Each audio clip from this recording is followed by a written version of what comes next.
ಯಾರ್ಯಾರ ಸಂಪಾದನೆ ಮೇಲೆ ಕಣ್ಣು ಬಿದ್ದುಬಿಟ್ಟದೆ. ಅವ್ರು ಒಳ್ಳೆ ದುಡ್ಡು ಮಾಡ್ತಾವ್ರೆ, ಇವ್ರು ಒಳ್ಳೆ ದುಡ್ಡು ಮಾಡ್ತಾವ್ರೆ. ಏನು ಒಳ್ಳೆ ಕಬ್ಬು, ಒಳ್ಳೆ ದುಡ್ಡು ಮಾಡ್ತಾನೆ. ಕೂಲಿ ಮಾಡ್ಕೊಬಂದು ಕೂತವನ್ ಪಾಪ ಪೇಟೆ ಅಂಗಡಿ ತಾವು.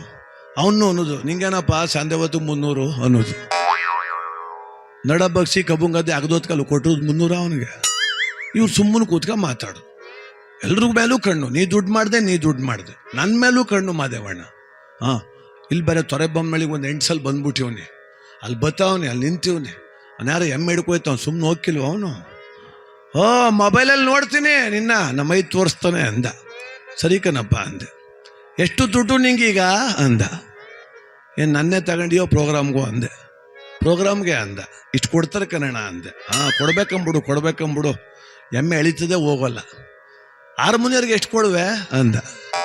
ಜೀವಮಾನದಲ್ಲಿ ಹಾರ್ಮೋನಿ ಕಾಣ. ಸುಮ್ಮನೆ ಕೇಳ್ತಾನೆ. ಇನ್ನೇನು ಮಾಡಿಯಪ್ಪ, 60 ವರ್ಷ ವಯಸ್ಸಾಗದು, ನಾನು ಹೇಳ್ಬೇಕಲ್ಲ. ಇಷ್ಟು ಕೊಡ್ತೀನಿ ಕಣಣ್ಣ ಅಂದೆ. ಕೊಡ್ಬೇಕಂಬಿಡಪ್ಪ. ಈ ತಬಲ್ದವ್ರಿಗೆ ಎಷ್ಟು ಕೊಟ್ಟಿ ಅಂದ. ಒಳ್ಳೆ ಖಾತೆಯಲ್ಲಿ ಒಂದು. ಆ ಎಮ್ಮೆ ಎಳಿತದೆ ಹೋಗಲ್ಲ, ನಿಂತ್ಕೊ ಹಾಳಾದೆ ಅಂತ ಅದಕ್ಕೂ ಹೊಡಿತಾನೆ. ಇಷ್ಟು ಕೊಡ್ತೀನಿ ಕಣಣ್ಣ ಅಂದೆ. ಕೊಡ್ಬೇಕಂಬಿಡು. ಆ ಕಡ್ಡಿ ಹಿಡ್ಕ ಕೂತ್ಕತ್ತದಿಲ್ಲ ವೈದ, ಅವನಿಗೆ ಎಷ್ಟು ಕೊಟ್ಟಿ ಅಂದ. ಅವನಿಗೂ ಒಂದಿಷ್ಟು ಕೊಡ್ತೀನಿ ಕಣಣ್ಣ ಅಂದೆ. ಕೊಡ್ಬೇಕಂಬಿಡು. ನಿನಗೂ ಖರ್ಚದೆ ಪಾಪ, ಸುಮ್ಮನೆ ಅಲ್ಲ. ಅದು ಸಟ್ಟೆಲ್ಲ ನಿಂದೆಯೋ, ಟೆಂಪೋ ಬತ್ತಲ್ಲ ಅದು ಮುಖನಪ್ಪ ನಂದೆ. ಹಾಂ, ಇದು ಎಲ್ಕ ಕೊಟ್ಟು ನಿಂಗೆ ಎಷ್ಟು ಉಳ್ಕೊಂಡದು ಅಂದ. ಅದು ಕೇಳೋಕೆ ನಿಂತಿರೋದು ಅವನು. ದಿನ ನೋಡ್ಬಿಟ್ಟು ಅವ್ನು ಮೊಬೈಲಲ್ಲಿ ಪಾಪ. ಇನ್ನೇನು ಮಾಡೋದು, ವಯಸ್ಸಾದರೂ ಕೇಳಿದ್ಮೇಲೆ ನಾನು ಹೇಳ್ಬೇಕಲ್ಲ.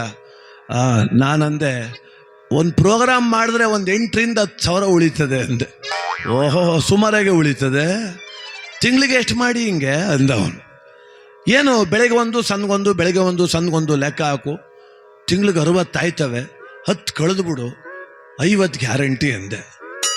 ಓಹೋ, 5 ಲಕ್ಷ ಆಯ್ತದಲ್ಲಪ್ಪ ಅಂದ. ಆಗದೆ ಮಾಡೋದಣ್ಣ ಅಂದೆ ನಾನು. ಎಮ್ಮೆಗೆ ರಾಪ ನೋಡ್ದು ಅವನ ಮನಕ ಸುಮ್ಮನೆ ನಿಂತರು. ಎಮ್ಮಗೆ ನನ್ನ ಮ್ಯಾಗಳು ಕೋಪಕ್ಕೆ ಎಮ್ಮೆ ಹಿಡ್ ತಿಂತದ್ದು ಇವತ್ತು. ಸಂಕಟ ಹೆಂಗೆ ಬರ್ತದೆ ಜನಕ್ಕೆ ಅಂತ.